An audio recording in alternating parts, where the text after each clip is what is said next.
आज भी ईडी के सामने पेश नहीं होंगे दिल्ली के मुख्यमंत्री अरविंद केजरीवाल। बता दें कि ईडी का समन गैर कानूनी है। आप केजरीवाल को गिरफ्तार करने की कोशिश है, ये आपकी तरफ से कहा गया है। बता दें कि दिल्ली सरकार गिराने की कोशिश हो रही है, कानूनी रूप से सही समन की तलामी करें।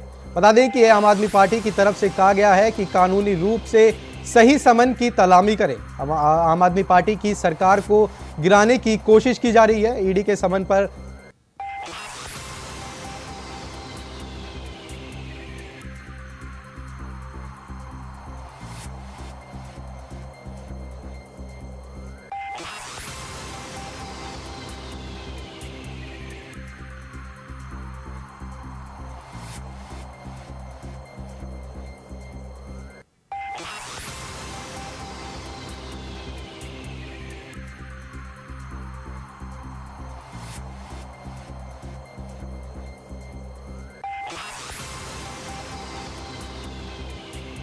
ईडी का समन गैर कानूनी। आप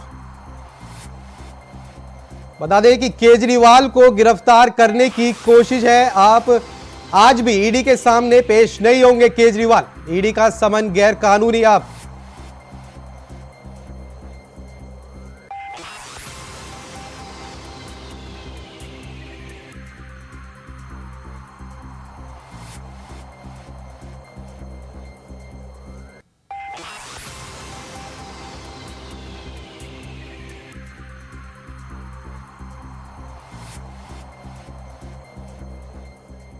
इस समय दिल्ली से अजय चौहान हमारे साथ लाइव है। तो अजय, अरविंद केजरीवाल आज भी ईडी के सामने पेश नहीं हुए और फिर से समन पर सवाल खड़े किए, क्या लगता है आपको?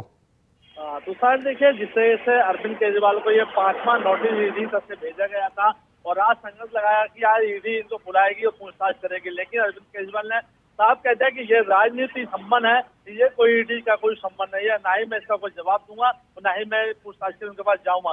यानी कहीं ना कहीं सवाल खड़ा होता है कि आखिरकार अरविंद केजरीवाल ईडी के संबंध का क्यों जवाब नहीं दे रहे, क्यों शराब घोटाला का मामला सामने है, क्योंकि उनके ऑलरेडी 2 मंत्री पहले से ही जेल में है। लेकिन अरविंद केजरीवाल लगातार अपने प्रचार की बात करते हैं, लोकसभा चुनाव में प्रचार के लिए रोका जा रहा है और दिल्ली में अगर मुझे गिरफ्तार किया जाता है तो दिल्ली की सरकार जो गिरा दी जाएगी। यानी कहीं ना कहीं राजनीति लगातार बढ़ती नजर आ रही है। वहीं आपका बीजेपी विरोध प्रदर्शन कर रही थी, वहीं आम आदमी पार्टी भी बीजेपी हेडक्वार्टर में विरोध प्रदर्शन कर रही थी, लेकिन दिल्ली पुलिस ने उन्हें कोई इजाजत नहीं दी है और ना ही कोई परमिशन दी है।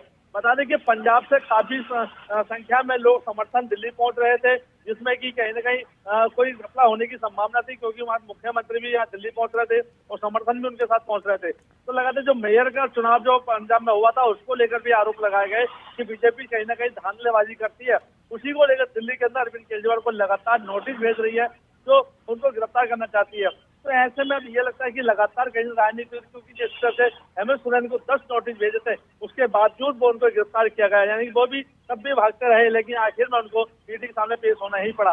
वही कहना है कि बीजेपी के भी, ईडी का भी, कब तक अरविंद केजरीवाल बाहर रहेंगे, जब तक नोटिस भेजते रहेंगे। लेकिन जब हस्त बाहर होता है तो कोर्ट से नोटिस आता है, कोर्ट से सम्मन लिया जाता है, तब इनको गिरफ्तार किया जाता है। तो लेकिन अरविंद केजरीवाल अपने आप को कट्टर ईमानदार कहते हैं और जनता भी ये कहती है, लोग भी कहते हैं कि अगर ईमानदारी है तो सामने ईडी के बैठकर बात करें, चाहे अपनी आवाज पर या ईडी ऑफिस में। लेकिन उनको ये डर सताता है कि कहीं मुझे गिरफ्तार ना कर लिया जाए। कोई भी व्यक्ति होता है कि इसका नहीं किया जाता, लेकिन जो सवाल है वो कहीं ना गहरे में है, क्योंकि पहली बार जब ईडी ने अरविंद केजरीवाल से सवाल पूछे थे तो उस समय वो कहीं ना कहीं घिरते नजर आए थे। उस समय बहुत बड़ा दिल्ली में आंदोलन किया गया था, जिससे पूरी दिल्ली की ओर चरमा गई थी। इस समय लोग जगह जगह जाम लग गए थे। तो हो सकता है कि आज स्थिति बनी होती है, लेकिन अरविंद केजरीवाल साफ मना गया, मैं इस संबंध का कोई जवाब नहीं दूंगा। अजय, क्या लगता है ईडी के 5वें समन को भी दिल्ली के मुख्यमंत्री अरविंद केजरीवाल ने ठुकरा दिया है? ऐसे में क्या लगता है कि अब ईडी का अगला कदम क्या होगा? देखिए, ईडी के लगातार सम्मान भेजती रहेगी। जिस तरह से हेमंत सोरेन को लगातार सम्मान भेजे, वही अरविंद केजरीवाल ही अपनी रणनीति अपना रहा है कि भेजते रहो, मुझे कोई फर्क नहीं पड़ता है। तो ऐसे में देखिए, लगातार ईडी भी चाहेगी कब तक आप जवाब नहीं दोगे, कब तक आप सामने नहीं आओगे, क्योंकि ईडी इसी वजह से इनको पूछताछ के लिए बुला रही है, क्योंकि उनके पास पुख्ता सबूत है। सीबीआई ने भी पहले से पूरी चार्जशीट तैयार कर ईडी को दे रखी है, लेकिन अरविंद केजरीवाल लगातार राजनीति करते आ रहे हैं। चुनाव का नजदीक आ रखा है, लेकिन 1 साल से लगातार नोटिस जा रहा है, लेकिन अरविंद केजरीवाल राजनीति और चुनाव प्रचार के लिए बहाना लेकर या कहीं बाहर जाने की बात करते हैं तो उसमें बचते नजर आते हैं और उसका जवाब नहीं देते। पिछले वाले नोटिस में कहा है कि मुझे सवाल बता दीजिए, मैं टिक मार कर दे दूंगा। तो ईडी तरफ से आया, बीजेपी तरफ से भी सवाल आया कि आखिरकार कोई एग्जाम नहीं है जो टिक मार कर आप जवाब दे देंगे, आपको ईडी के सामने आना होगा, जवाब देना होगा। लेकिन अरविंद केजरीवाल कहीं ना कहीं अपने सवालों से भागते नजर आ रहे हैं। क्या लगता है अजय, जैसे ईडी ने झारखंड के मुख्यमंत्री हेमंत सोरेन को 10 मौके दिए, वैसे क्या दिल्ली के मुख्यमंत्री अरविंद केजरीवाल को भी मौके दिए जाएंगे या फिर ईडी अब कोई बड़ा एक्शन ले सकती है? देखिए, ईडी एक्शन जब लेगी, जब उनको समय आएगा। लगातार अरविंद केजरीवाल को 12 नोटिस भेज रहे हैं कि आप आ जाइए और अपना जवाब दे दीजिए, क्योंकि जिस तरह से अगर जवाब देंगे तो जो भी जांच होगी, जो भी छानबीन की जा रही है, वो पूरा तथ्य है। लेकिन अरविंद केजरीवाल नोटिस को बीजेपी नोटिस बताती है कि बीजेपी के कहने पर ये नोटिस आता, ना कि ईडी अपनी तरफ से कोई नोटिस भेज रही है। यानी कि राजनीति। अभी सवाल ये बनता है कि अगर घोटाला आपने नहीं किया है और ना ही आपको मुखिया है, तो उसका जवाब देना आपको दिक्कत क्या है? तो देखिए, लगातार जो मनीष सिसोदिया ने भी, उनके जो अंदर मंत्री थे, उधर से संकेत आए थे कि हम तो बेगुनाह है, लेकिन हमारा मुखिया तो कोई और है। तो देखिए, कहीं ना सबूत है, इसलिए ईडी बार बार अरविंद केजरीवाल को नोटिस भेज रही है कि आप आइए और जवाब दीजिए। लेकिन अरविंद केजरीवाल चाहते हैं कि ऐसे नोटिस हो जाते हैं, मुझे कोई फर्क नहीं पड़ता। लेकिन कब तक ईडी कहीं ना एक दिन उनको गिरफ्तार करेगी और इन सवालों का जवाब भी देना पड़ेगा, जैसे हेमंत सोरेन को देना पड़ रहा है कि 3 दिन आप कहाँ थे, झारखंड से गायब थे, आपका कोई लोकेशन था। तो देखिए, कहीं ना उनकी ही तरह अरविंद केजरीवाल भी शायद फंसने की तैयारी में आप। बहुत बहुत धन्यवाद अजय आपका।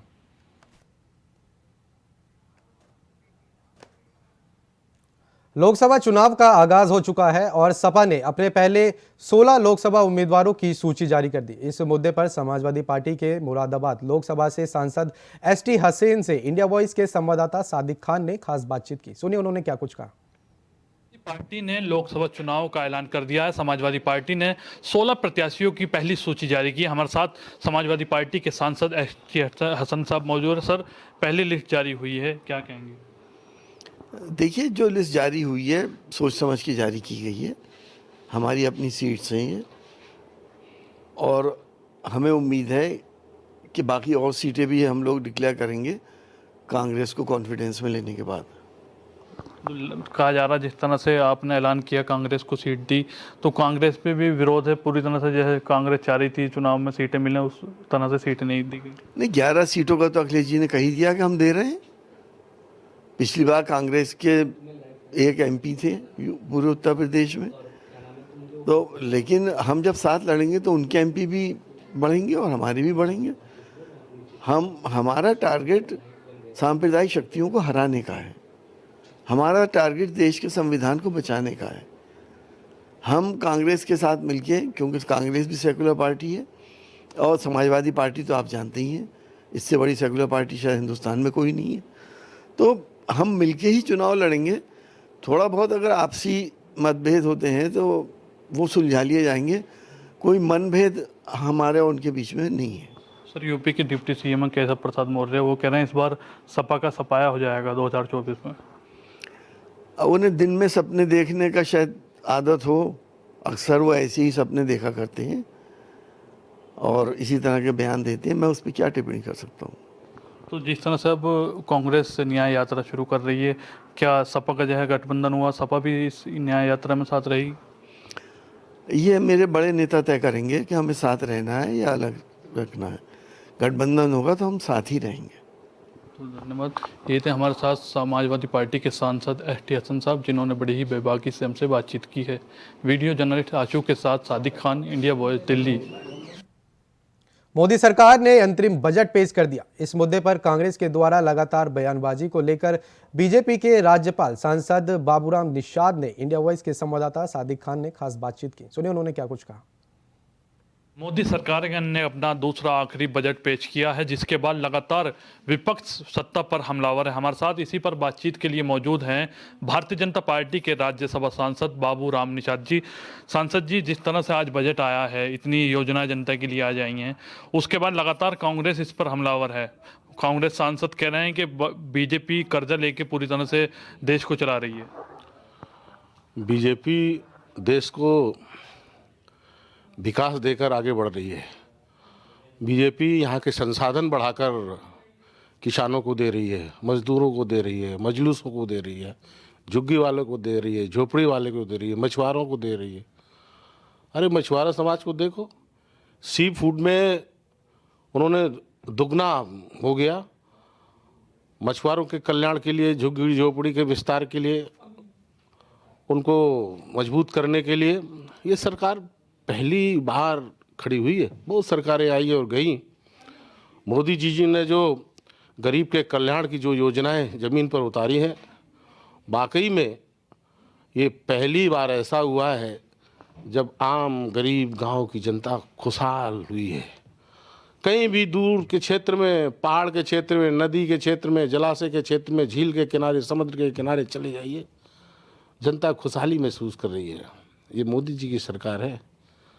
जो उनका हक और अधिकार था सरकार के नाते, सरकार की जिम्मेदारी बनती थी कि उनको रोटी, कपड़ा, मकान, दवाई, शौचालय उपलब्ध कराए। इस सरकार ने लगातार उपलब्ध कराया। आज का जो बजट है बहुआयामी है, सर्वव्यापी है, बहुमुखी है। किसानों के हित में है, व्यापारियों के हित में है, सक्षम वर्ग के हित में है, सबके हित में है। कांग्रेस ने 50-55 साल राज किए हैं। अरे जनता भूख से तड़पती रही है। याद करो आपकी सरकारों का कालखंड। प्यास से तड़पती रही है, दवाई के लिए तड़पती रही है। अरे मित्रों, बात कांग्रेस के प्रवक्ताओं को मैं सुनता हूँ, बड़ा खेद लगता है कि क्या क्या बोलते हैं। मोदी जी ने पहली बार 10 साल पूरे करने जा रहे हैं और 10 साल के अंतर्गत मैं कह सकता हूँ कि देश का चहुमुखी विकास, गरीबों का कल्याण, मजदूरों का कल्याण, मछुआरों का कल्याण, किसानों का कल्याण, नारी का उत्थान, नौजवानों को रोजगार, बेसहाराओं को सहारा। कोई भूखा नहीं है, कोई प्यासा नहीं है, कोई नहीं कह सकता मैं इलाज के लिए तड़प रहा हूँ। सरकार ने 5 लाख का आयुष्मान कार्ड दिया है, गरीब उसका लाभ उठा रहा है।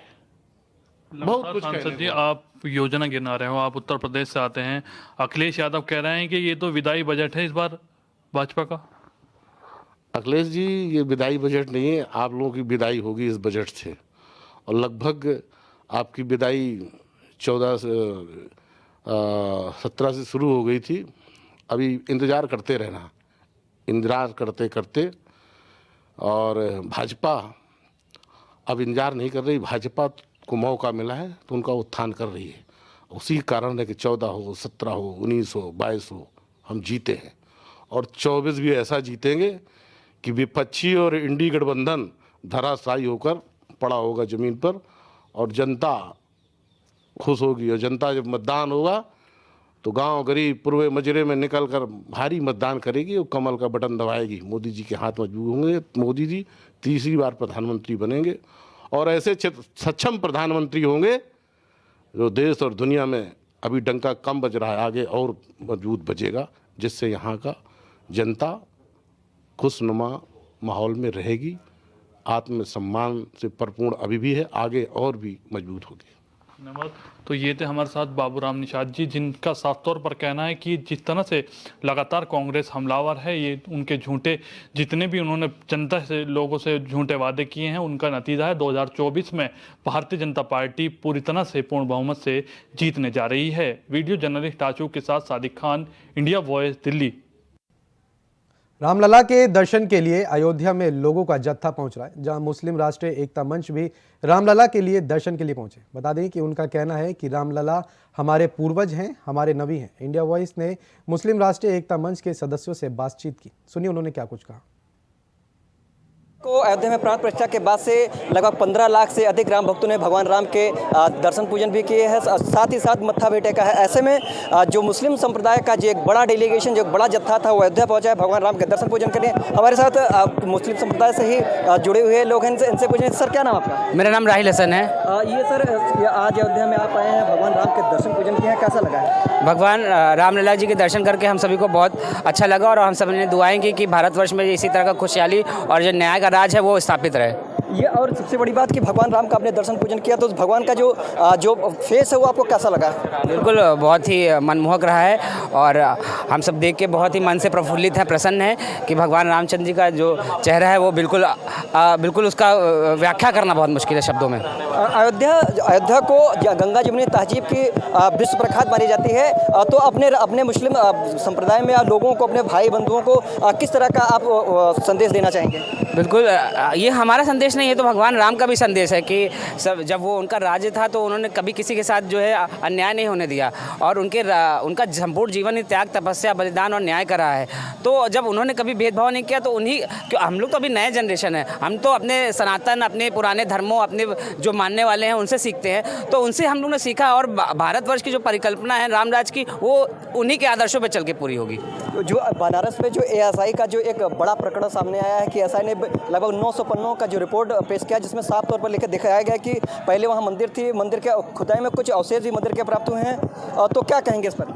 देखिए इसमें कहने में कोई संकोच नहीं होना चाहिए कि पुराने टाइम जब मुगल शासन था तब बहुत सारे मंदिरों को विध्वंस किया, कि जो ऐसे शासक रहे हैं जो मतलब एक धर्म या एक स्वरूपी सोच के रहे हैं, तो उन्होंने ऐसा कार्य किया है। तो ऐसी बहुत जगह है, बिल्कुल ये सभी जानते हैं, हर कोई जानता है, और मुसलमानों को भी इसको मालूम है, और अगर आया है तो जो कोर्ट न्याय फैसला करेगी उसको सबको मानना चाहिए और वो होना चाहिए। क्या नाम आपका? राहिल हसन, प्रयागराज। तो ये रहे राहिल हसन प्रयागराज, जिनका साफ तौर पर कहना है कि जो भगवान राम है वो आस्था के विषय है, राजनीति के विषय नहीं है। इंडिया वॉइस के लिए अयोध्या से अभिनव सिंह। फिलहाल के लिए इस बुलेटिन में इतना ही। देश और दुनिया की तमाम बड़ी खबरों को जानने के लिए बने रहें इंडिया वॉइस के साथ। नमस्कार।